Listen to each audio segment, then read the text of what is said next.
No trecho de Mateus 10, 28-33, Jesus está instruindo e encorajando seus discípulos enquanto os envia para compartilhar sua mensagem. Vou detalhar cada parte. Mateus 10, 28. E não temais os que matam o corpo e não podem matar a alma, temei antes aquele que pode fazer perecer no inferno a alma e o corpo.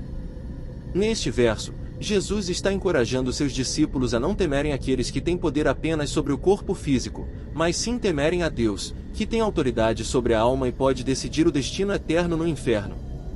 Ele está dizendo que, em comparação com a vida eterna, o que acontece no corpo físico é secundário. Mateus 10, 29-31, não se vendem 2 pardais por 1 ceitil?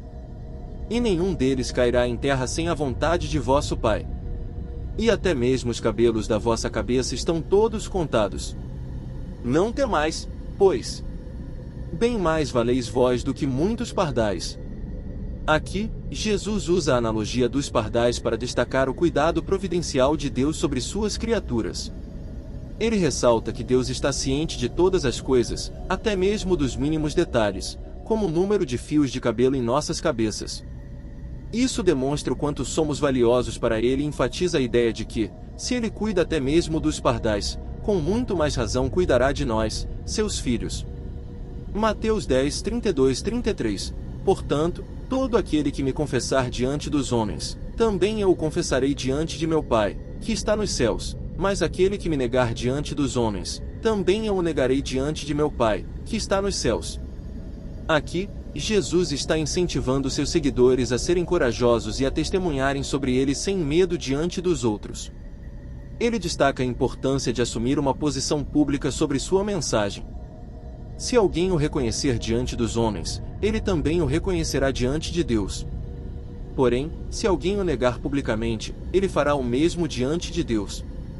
Esses versículos, no contexto mais amplo do capítulo 10 de Mateus, são uma parte do discurso de Jesus aos seus discípulos, preparando-os para a missão de espalhar o Evangelho, enquanto lhes oferece encorajamento, instruções e admoestações sobre o que enfrentarão. Ele os lembra da importância de colocar Deus acima de tudo e de serem fiéis a Ele, mesmo diante de desafios e perseguições. O conceito de temer a Deus na Bíblia não se trata de um medo terrível ou assustador, mas sim de reverência, respeito e adoração a Ele. É uma atitude que reconhece a grandeza, a santidade e o poder de Deus.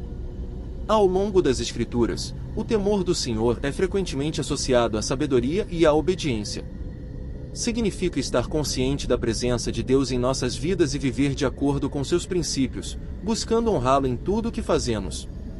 A ideia não é viver atemorizado ou em constante pavor, mas sim ter um profundo respeito pela santidade de Deus e por sua vontade. Esse temor saudável nos leva a buscar uma vida de retidão, a tomar decisões sábias e a evitar o mal, não por medo de punição, mas por amor e reverência a Deus. Portanto, temer a Deus não significa ter medo de um castigo severo, mas sim reconhecer sua grandeza, amar suas leis e buscar viver em harmonia com sua vontade. É uma atitude de respeito, adoração e submissão voluntária diante do Criador. Os estudiosos bíblicos analisam a passagem de Mateus 10, 28, considerando diversos contextos, como o histórico, cultural e linguístico. Aqui estão algumas interpretações e pontos de vista. Dualidade corpo e alma. Muitos estudiosos concordam que essa passagem destaca a distinção entre o corpo físico e a alma espiritual. Ela enfatiza que as ameaças externas podem afetar apenas o corpo, enquanto a alma permanece sob a providência divina. Prioridade da alma sobre o corpo. Há consenso entre os estudiosos de que Jesus está instruindo seus seguidores a darem prioridade à saúde espiritual, já que está eterna em contraste com a mortalidade do corpo físico.